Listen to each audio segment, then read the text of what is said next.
Welcome to Design Tangents. I'm Josh Rubin. And I'm Evan Ornston. Josh, I'm pretty excited because we're going to share an episode today that's pretty different than what we're used to sharing. Yeah, when we were at NeoCon earlier this year, and NeoCon is the largest North American commercial interior design show in Chicago.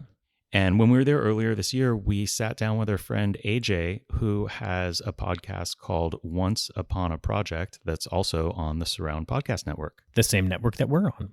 We were really happy to sit down with AJ, get to see her, hug her, and talk a little bit about our history, why we started Cool Hunting 20 years ago. Coincidentally, we lived in Chicago at that time.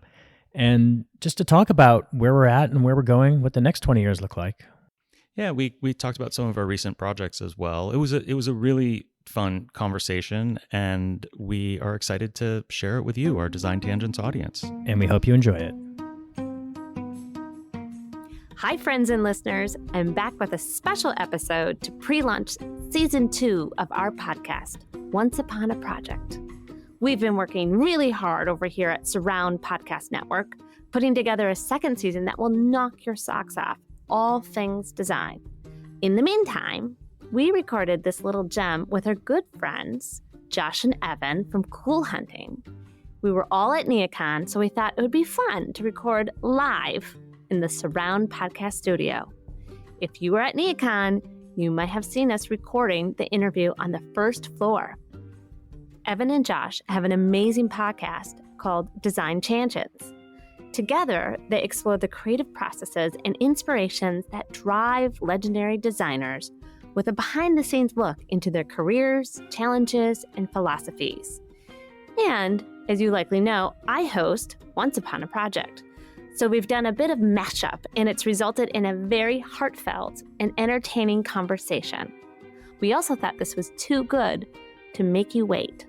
So lucky you, we are releasing this episode as a prequel to our upcoming Season 2. I'm AJ Perrone, design futurist with Sandow Design Group, home to many of your favorite brands like Interior Design, Metropolis, ThinkLab, and I'm excited to say, Design Milk. Once Upon a Project doesn't just celebrate the pretty pictures of a finished design project. Instead, we dig into the nitty-gritty to understand the story behind the project. And that includes why people design, what inspires them, or what drives them to create.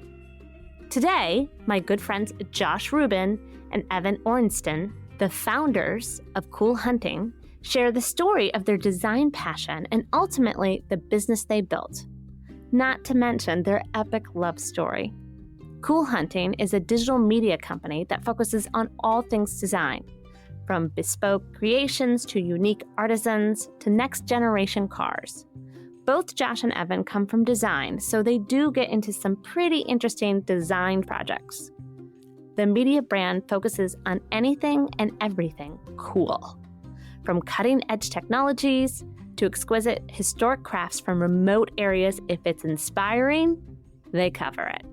But I'm getting ahead of myself. I'll let Josh and Evan tell you their origin story. I'm Josh Rubin, and 20 years ago started an editorial platform called Cool Hunting with my husband Evan.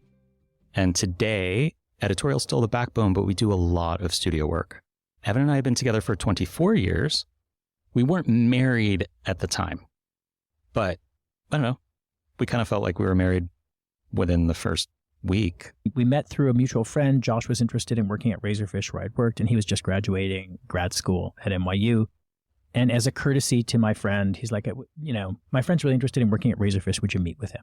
And I was like, I'm in New York 5 days a month. It's not my priority, but of course, you're a good friend and I'm going to meet your friend. I'll give this person an information interview. And Josh walked into my office and it really was love at first sight. I mean, we connected on a level that was just like the big bang in my office. But it really was love at first sight. And, we had a really instant and very deep and profound connection. That materialized pretty quickly. Well, and there's part of the story we don't often tell. We were in Chicago when this happened. So we had lived in New York and loved it. We went on a brief stint in Chicago, and we'd been there a little over a year or so when this was started. I think lesson number one, we didn't start Cool Hunting as a business. We didn't start it as a public platform. It literally was an archive of design research. So you have to go back to 2003. And blogging software had kind of just come out and was pretty much a new thing. It was also free to use. And there just wasn't a lot happening so much on the web from a publication point of view. And if you were someone who was really creative, you lived for that day of the month when you went to the mailbox and your favorite magazine came in. And then you cherished it. And then you had to wait a month to hear what else was going on. Yeah, it was easy to get sports and other kind of like daily news, but a lot of other publications hadn't figured out how to use digital media. That really wasn't on our mind, though. What we looked at was, hey, blogging software is here, and it's a free and easy way for us to archive our research that we were doing every day at our jobs. And I think if Pinterest was around then, we probably would have used Pinterest, but it didn't exist yet. So it's really easy to look back and realize that we wanted a way to digitally archive stuff that we were excited about. And other creatives and other designers probably have that same wish. So instead of just making one thing for us, we coulda, shoulda made Pinterest. And that was a lost opportunity, Josh. It really was. There's a whole other episode we could get into about being too early to things. And maybe our joint autobiography is called Too Early. We tend to show up really early. We want to find the new and the interesting, and we get excited about it before the world really even understands it. So we'd sit in our kitchen, we'd talk about the day and the things that we found, and we were very both engaged in that. And then Josh was like, let me just kind of write this down. And so he would do it in blogging software. And it was like Josh Rubin / Cool Hunting. And I think it was like 3 or 4 weeks into it. And I was getting really annoyed because I was so excited to just talk to him about what my day was like. And he was like, stop, I can't do anything until I sit down and write this down, and enter this entry. And it literally was like a matter of weeks when I was like, if we don't do this together, if this isn't a journey that we both go on, it's going to drive us apart. And that's how we kind of started both collaborating. What we realized is that we were both more organized digitally than we were physically. So we weren't like bulletin board people posting stuff up. Evan is being kind. I make tons of piles and am pretty messy physically. Evan actually is really well organized physically. More so. But my folder structure on my laptop has always been impeccable. Yeah, better than mine. My desktop's a mess. P.S. My background is in digital design, and I was spending even more time like redoing the templates than actually writing stuff. Though that was mostly happening on the train to and from work. But anyway. And this was not, again, this was a very personal thing. This was not intended in any way to be a magazine or a publication or a blog. It was just a personal archive of design research. And we never felt a need to hide it. So it was always just out there on the internet, and people started to find it. And through word of mouth, it developed an audience, and we had the opportunity eventually to start to build a team around it. Now remember, back 20 plus years ago, digital platforms were in their infancy. Blogging was the inception of creating influencers, but in a much more authentic and organic way than today's TikTok stars. So how did a passion project that emerged to feed their creative souls turn into a real business? When we started Cool Hunting, we were in Chicago at the time, and we moved there from New York City. Evan was working for a media company based here in Chicago. I was at Motorola building a design team focused on UI UX because it was at a point where phone screens were starting to get large enough where layout really mattered more than ever. And in fact, Josh got to work on some of the very first like larger screen, touch screen based phone. And this is 20 years ago.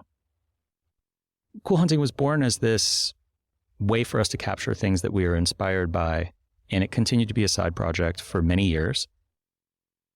It was a side hustle. It was, really? It wasn't even a hustle. It was just like a side output. It wasn't like we weren't thinking about it as a business. But there were these moments we had when, I remember it wasn't that long into it, when Josh was like, oh, wow, there's 100 people reading this. And we're like, what? Who are these people? How did they find it? Why would they come here? And those moments of like, then it was 1,000 people, and then it was 10,000 people, and then it was 100,000 people. And we're like, wow, it was such a barren landscape for people who were interested in what was happening in the design world, because everything else was just a print edition that came out once a month or once a quarter. And as it developed an audience really quickly, we realized that it was a valuable source for other creative people to be informed, to be inspired, and to learn about things they may not have ever seen before, or designers they've never heard of, or places that they might want to visit one day.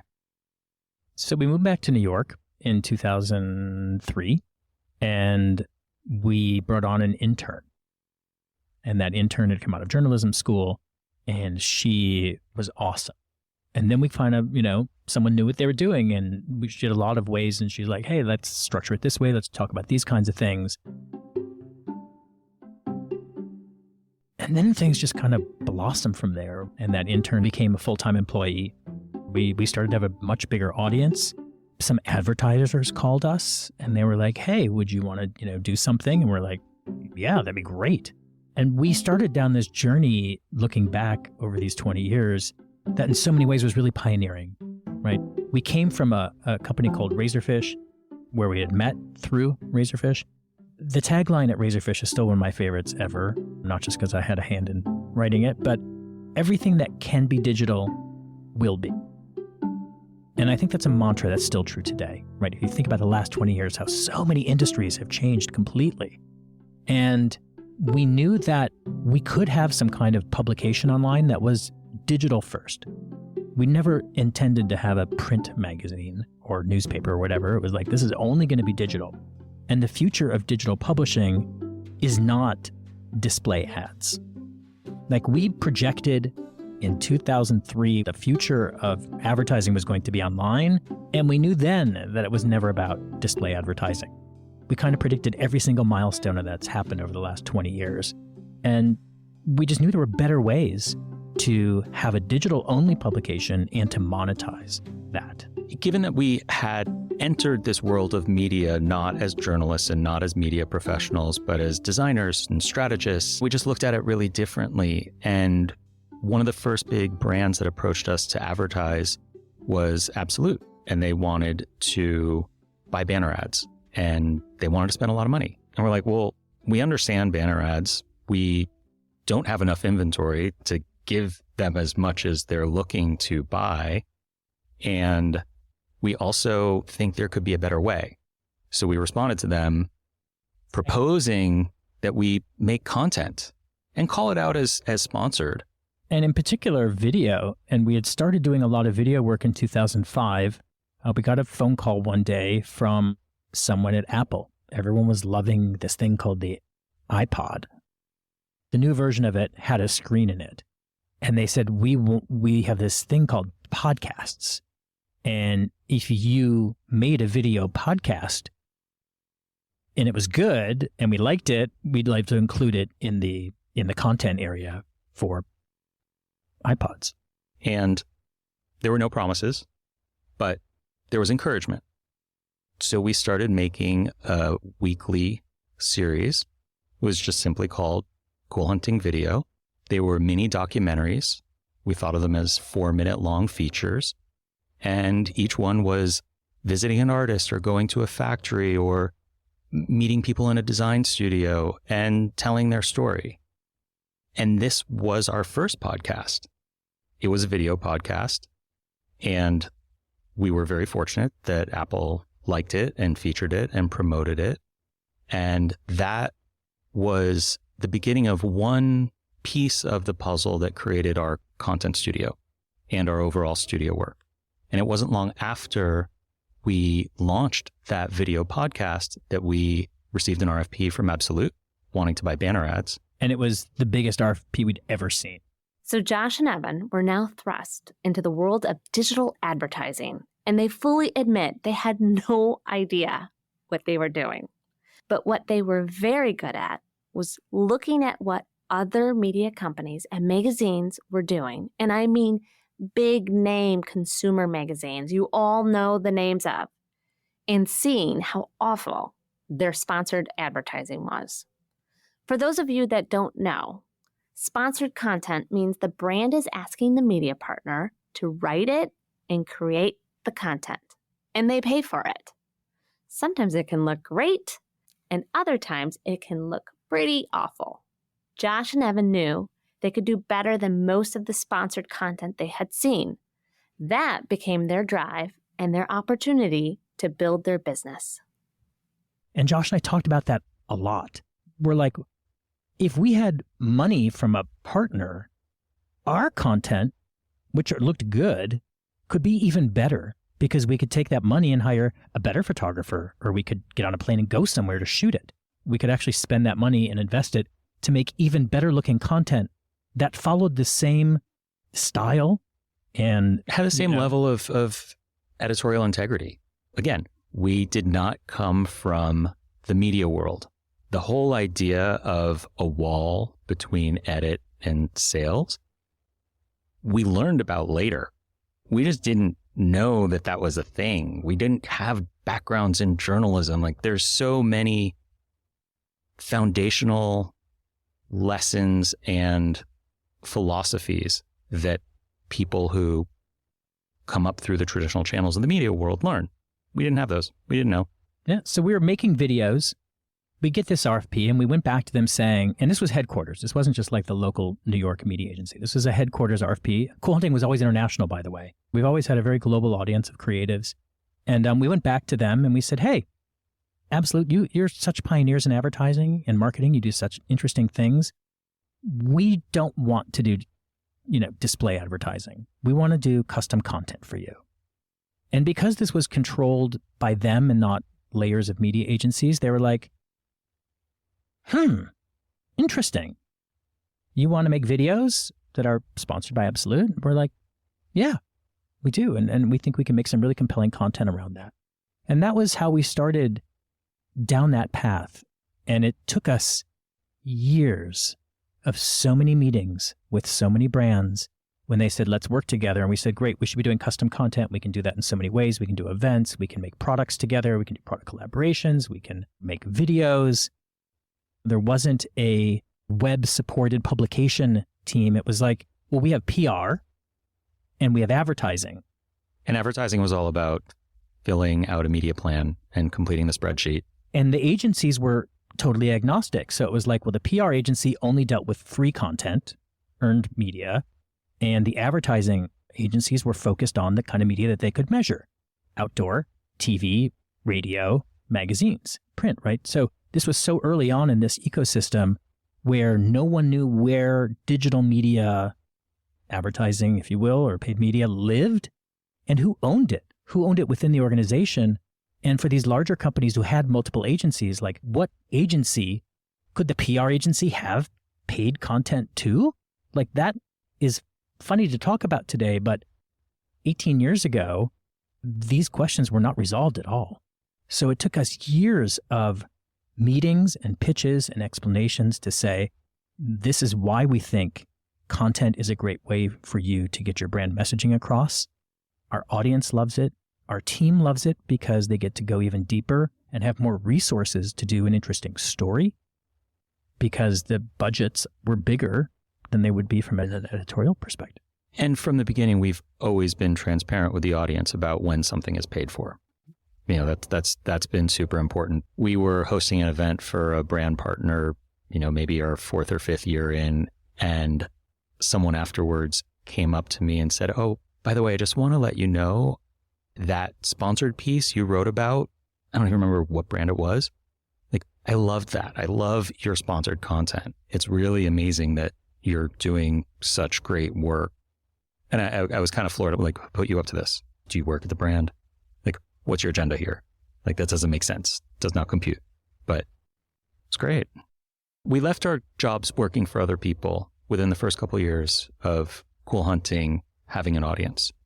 We realized that the market had matured enough that we could actually have a salary, which we hadn't ever taken from Cool Hunting, if we just went all in, because digital advertising had kind of matured and the audience was big enough that we could actually earn money that way.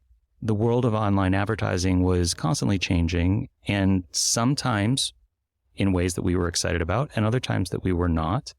And it was a good idea for us to diversify revenue. So the studio work that we were doing sometimes for our advertisers, we started doing for brands, even if they weren't advertisers. We started doing a lot more product collaborations. We started hosting travel experiences. We started selling those product collaborations. Our point has always been like, what's needed? And what's needed is not probably what everyone else is doing. So if you are at Design Week or Art Week or Fashion Week and everyone is throwing a party or whatever, why do you want to throw a party when 5 or 10 of your competitors are doing the exact same thing, looking for the same exact people to be there? And a lot of times what's needed or interested or desired by the people who are there is different. And by sticking out a little bit and not just replicating what everyone else is doing, I think is really interesting. When working with big clients, there's always an interesting story or an interesting ask that is made of you. So I asked Josh and Evan, what's the craziest thing a brand has ever asked you to do? There's one story from the early days of making videos for brands. It still was a world where everyone in the ecosystem was trying to figure it out. And there was this one situation where we made a video and did all the proper steps to get permissions and releases and what have you from the people and the places and all that. But there was a shot with ducks. And what happened during the time between like when we started the project and when it was like ready to be reviewed, there was a new legal team at this very large international company. And the legal team had a note, and the project manager there at the brand called and said, please don't, I'm just a messenger. We need a release from the ducks that are in this shot. There were ducks flying by and ducks in the pond. And they were like, are those owned ducks? Do they belong to someone who has that pond, or is it a municipal duck pond? If so, we need a release from the municipality, and then we need a release from the ducks. And we just laughed and we're like, is it April 1st? Like, what are you talking about? And then the lawyers were like, no, we need a release from whoever owns those ducks. We're like, they're just ducks that live in the wild. We don't know who their manager is. It's not going to be so easy to get a release. And this went on and on and on. And where it ended was like, for some reason, it was a kind of a pivotal moment in the video, and everyone loved it. The ducks were in the background, and what was in the foreground was critical for the storytelling. So we couldn't cut the shot. And so where we ended up after a lot of negotiation was the brand said, we're just going to pay for this. We think it's great. Just take our name off of it. So if you've been wondering what's so cool about Cool Hunting, I mean, Josh and Evan sound pretty cool, but come on, we're all getting old here. What are they doing now, and what makes them cool? There was another pivotal moment for us and for Cool Hunting. One day we get a phone call from our friends at Ferrari, and they say, hey, we want to talk to you about something. We're like, sure, what's up? Is it a drive? You're hosting a drive? Let's talk about it. And they're like, nope, this is something different. Can we meet up in New York? So they say, hey, let's set up a meeting, and we're going to bring the head of design, who we'd met before, is named Flavio Manzoni. So just to set this right, this is in mid-December 2019. This is right before the holidays. We're in New York City. We are in something we didn't know a whole lot about. We had written about previously when it launched. It was Ferrari's customization program or customization studio called TaylorMade. And they had 3 studios, still have 3 studios around the world. One is in New York, one is in Shanghai, and one is in headquarters in Maranello in Italy. Ferrari asked us to push that TaylorMade program further and harder than it had been pushed before. They wanted to give us the opportunity to design a car. We got to pick which car, not the physical exterior design, but color, material, and finish. And gave us a lot of room and a lot of opportunity to come up with a concept and a direction that we were going to be excited about. So first we were like, why us? You know everyone. Why would you ask us? And they said, if we went to a typical automotive publication, we could close our eyes and tell you exactly what the car would look like that they wanted us to do. And not that it wouldn't be nice, but it probably wouldn't surprise anybody. And by the way, it would also kind of piss off other platforms in that category, right? Because one title got it, they'd be like, hey, why'd you give it to them? That's such a big thing. And they said, you guys have a different experience than everyone else. From the design side, you probably know more about cars than any other design publication does. And this is really a design project more than anything else. You could really push us. But we responded to this opportunity. Obviously we were super excited. We said yes right away without asking very many questions. We're like, yes, we'll do it. This is incredible. Because you can't say no. I can't say no. No is my word. You're the yes man. I'm working on it. Yeah, you're getting better with the no's, and I'm getting better with the yeses.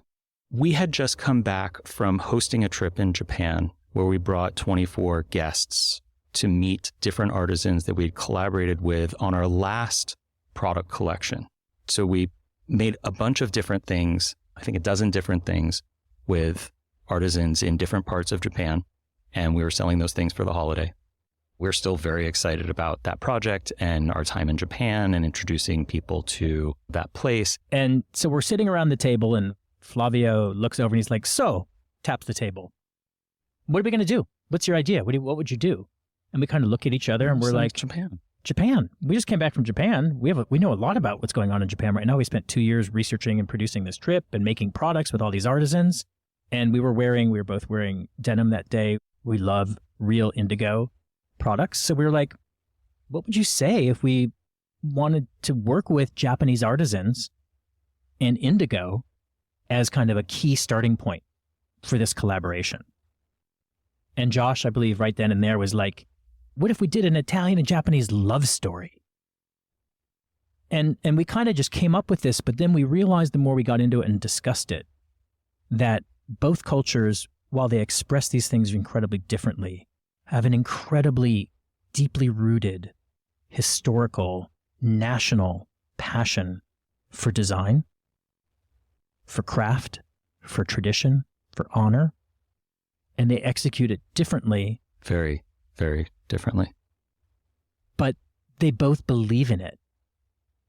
And everyone looked around the table and they were like, this is actually a really good idea. We weren't sure what that meant. We weren't sure how we were going to pull it together.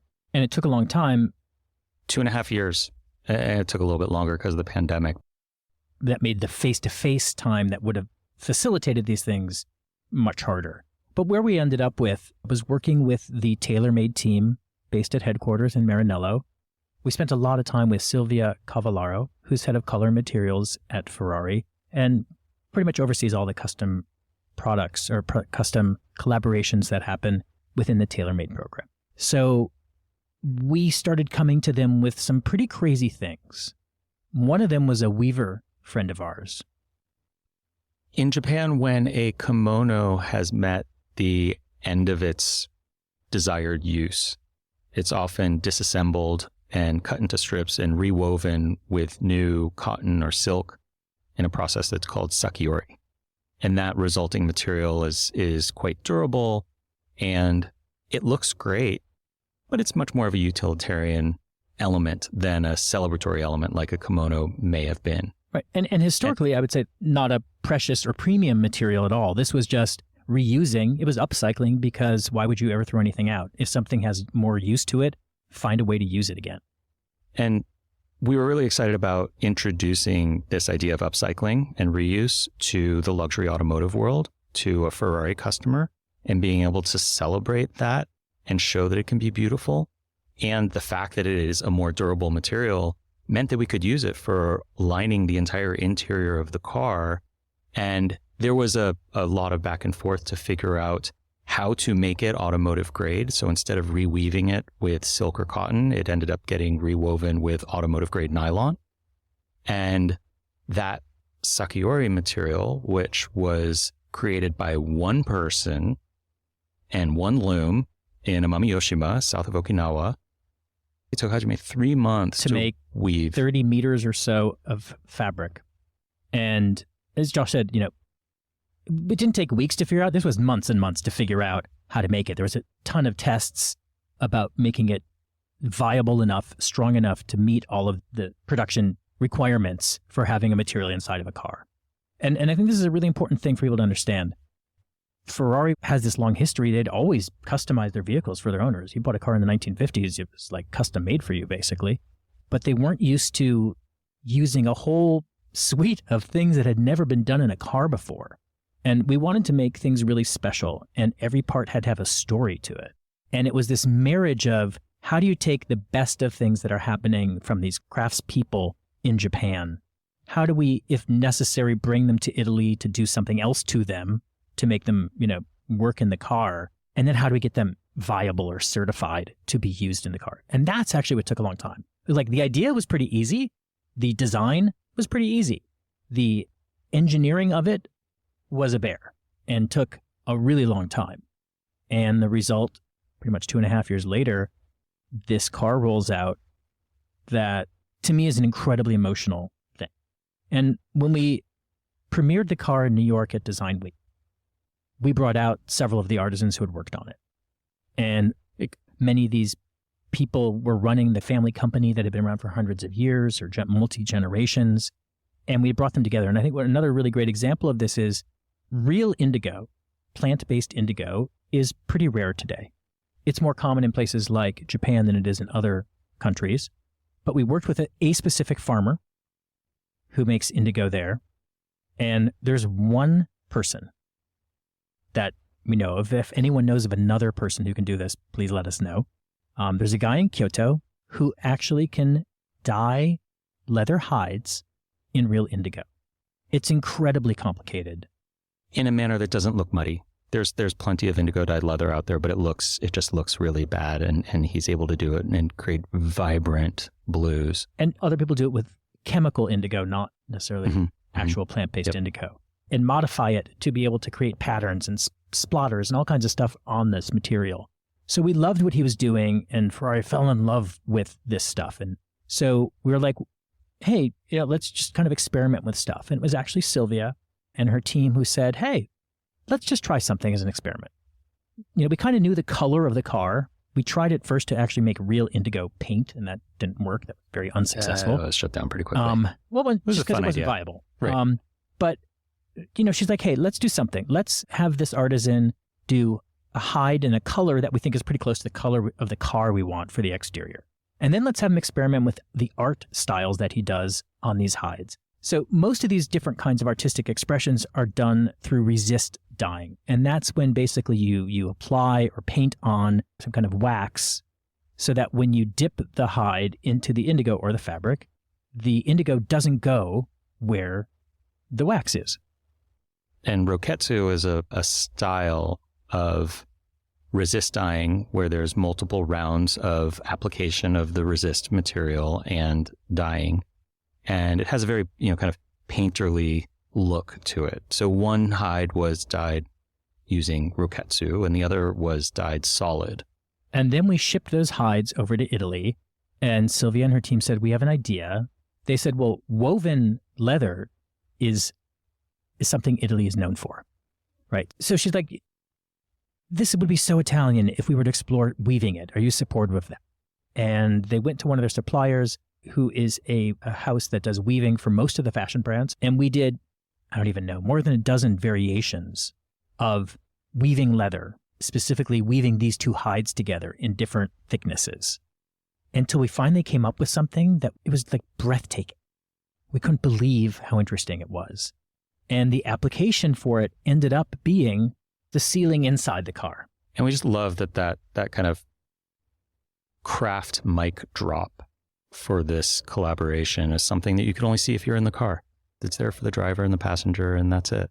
And this is a Ferrari. It's not an SUV, so you can't walk up to it and look up, right? You are bending over and like getting in and looking into it to see this headliner. So it's so personal and so intimate. It is something that's only experienced by the driver and their passenger, right? And this car is just full of those things. And, we were so happy with the way this turned out. And of course, the storytelling was easy because if you say things like, there was a weaver, he spent 3 months weaving old kimonos that, by the way, were 75 years old, give or take. And that was part of this, was celebrating the 75th year of Ferrari.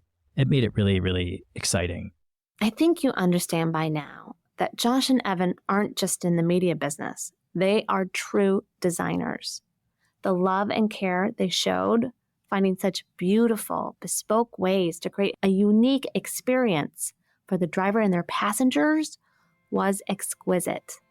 It's all the small details that build up to create a total experience. And interior designers do the exact same thing.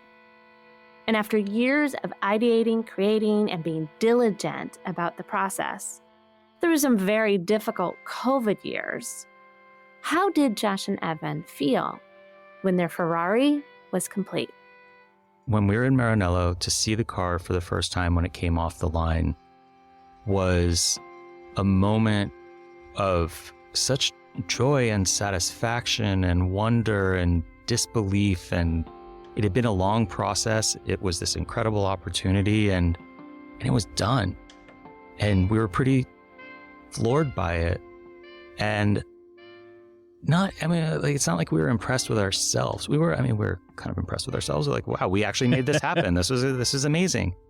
But the collective effort and passion that went into all of the different elements of creating this car was so satisfying to see it in person. We're inspired by the story behind stuff, the people behind stuff, the process behind stuff. And this was a case where we got to work with incredible collaborators and be part of the story.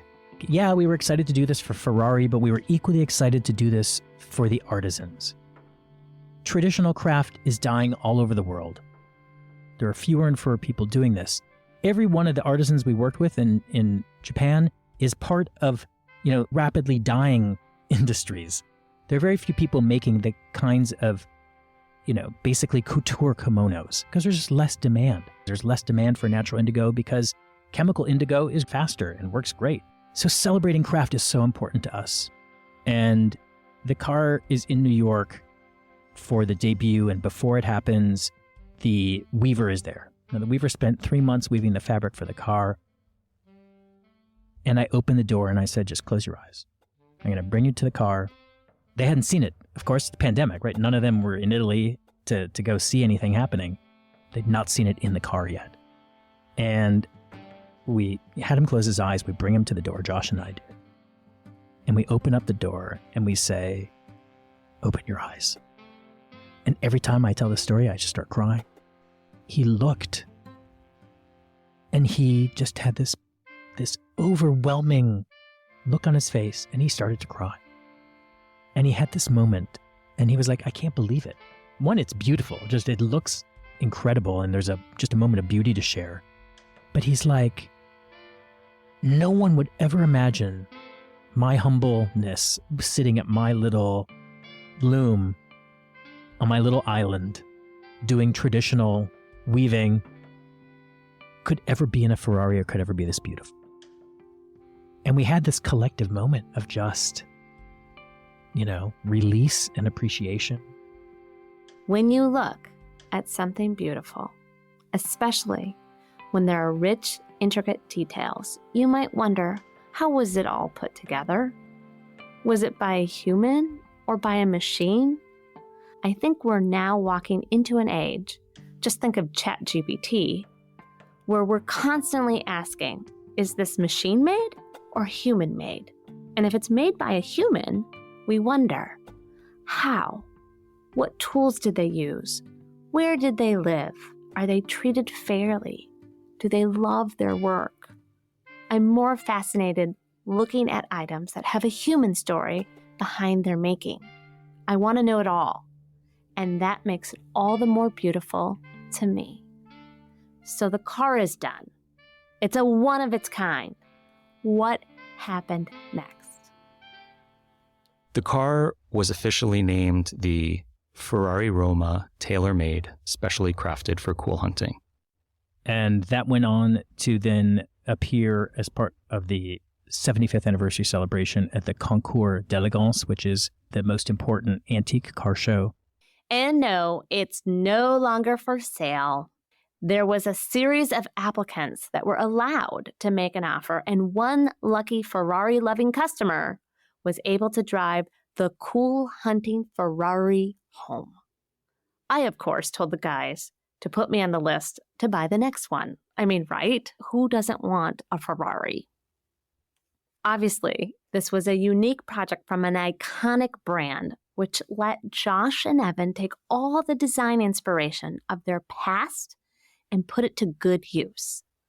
So how do they find inspiration on a consistent basis that fuels their love of design? I think in the early days, we were inspired by stuff, by products, by places, by cars. And I think just the nature of our curiosity is that we pretty quickly transitioned to digging into who made the stuff.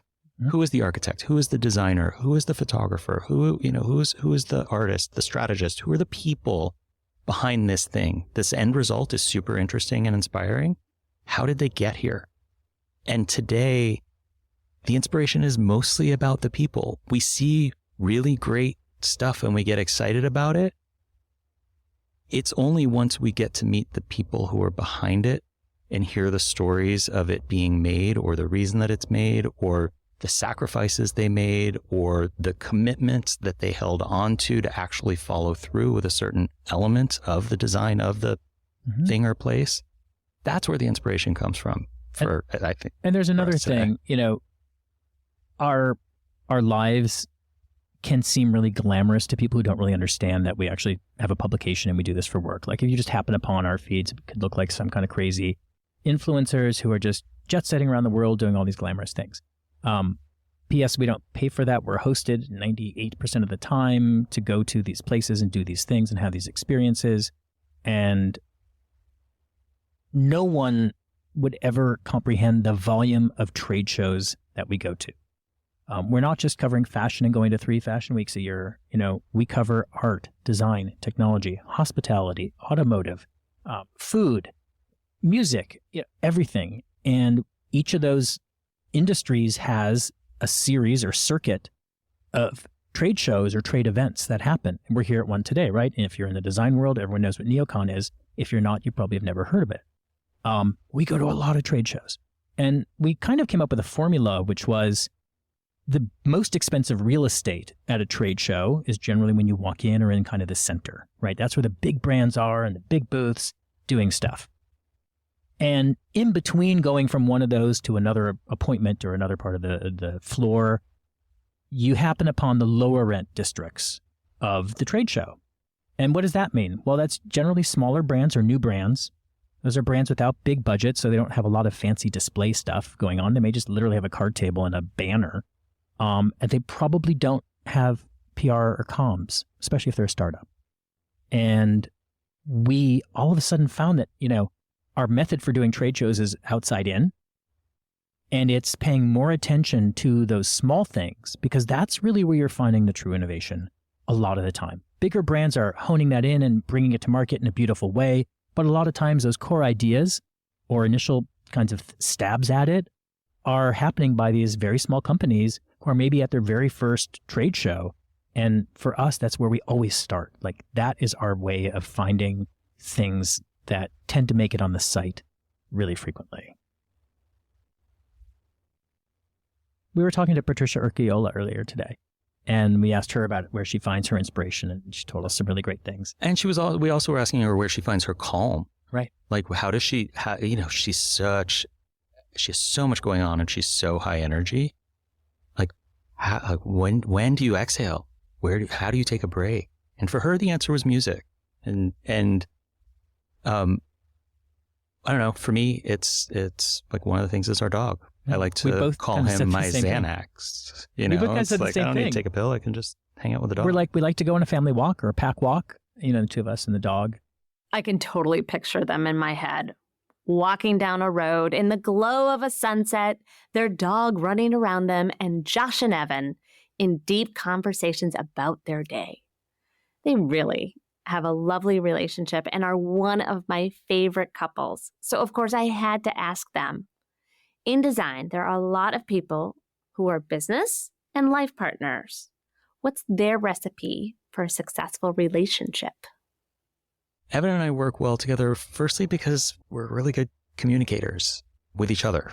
Communication is key, and foundational for every aspect of our relationship. And I think we can be creative collaborators because we do have a very similar aesthetic. We walk into a room and we both immediately see what's wrong with it.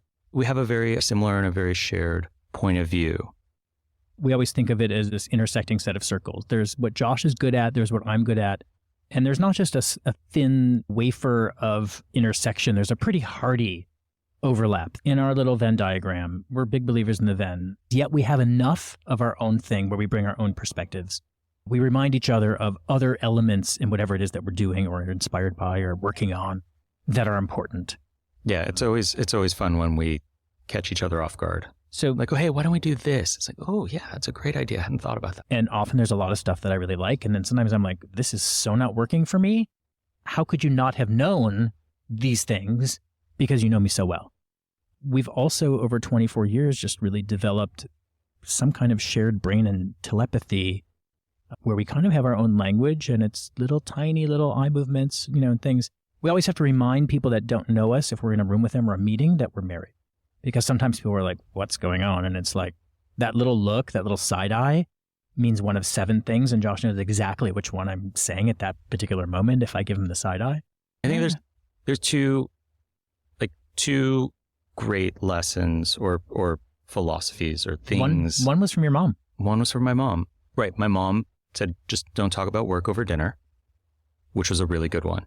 And the other is, like, we've always felt strongly about not going to sleep angry. Like, just got to work through it before going to bed. We try to laugh, and Josh gets into bed, and within 30 seconds he's usually asleep, and takes me about half an hour. But so if there's any kind of longer tension, when you're like scrolling through Instagram videos. But anyway, but I will just make Josh laugh, and sometimes I tickle him, or I just convulsively start laughing because I've seen something silly, and we have this good laugh, and it's a really good release too. So what's next for our dynamic duo and for Cool Hunting? A little birdie told me they have a very important anniversary coming up. We're sitting around like, our 20th anniversary of Cool Hunting's coming up. What are we going to do? What are we going to do? And we're like, we're going to do this great installation, an exhibition of sorts about the previous 20 years, and we're going to celebrate it, and we're going to do a book, and it's going to be great. And then, I remember one day just saying, God, I want to be inspired by our past, and I want to acknowledge our past and honor it. And all I want to do is think about the next 20 years. I'm not so interested. And by the way, what are we going to do? Show like a bunch of posts from 1995? No one gives a shit. So we were still working on this installation, and then it became all about future, commissioning all these artists to do stuff and writing, about the future, and then just having a wall of like, here's where we came from. And then ultimately we're like, you know what? This isn't about a party. This isn't about celebrating the past 20 years. It's about kind of just moving forward and evolving. And to be honest, we're at this point where when we started Cool Hunting, it wasn't a business. It became one. It became an incredible component of the creative content community in the design space, in the design world. We were never the largest publication around. We were pretty persistently specific in what we felt was going to work because it was the way we felt we wanted to consume content. And here's the reality. 20 years later, almost no one goes to a website every day or that frequently, regardless of what it is, unless it's directly related to your work. So this concept of having a web page-based publication today just doesn't feel like it's sustainable. It doesn't feel like it's the future because people are experiencing content in lots of different ways. It doesn't mean you shouldn't have it and it shouldn't be part of what you're doing, but it's maybe not the core part anymore like it was for us 20 years ago. I don't know that we found the answer yet, but we're really interested in thinking about the different kinds of ways that storytelling still happens. It's been an incredible 20 years, and we're grateful for all of the opportunities that we've had and for creating this incredible brand and platform for us to share how people make things and why they do and why that's exciting and why people should care about it. And looking forward, it's exciting to imagine what the next 20 years are going to hold. How things will change. Over the years, we've had such access to really, really interesting people, right? We're inspired by people and their stories and how that leads them to create the thing that they are known for creating. And we get to sit down with them and we get to interview them. And that's usually to write a story. And a while back, we realized those conversations on their own are very entertaining and engaging.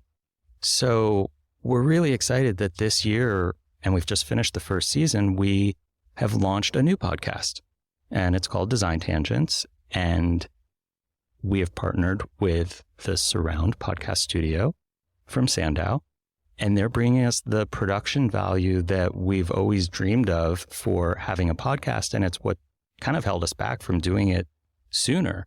And it also gave us the community, right? Instead of just doing it on our own, we're in a design community of other expressions of design being talked about using podcasts as a medium for design and having conversations around it. And AJ is someone we've liked and admired for a really long time and become friendly with over the years. And we're really honored that she asked us to be here to be part of this live pop-up that's happening at NeoCon in Chicago.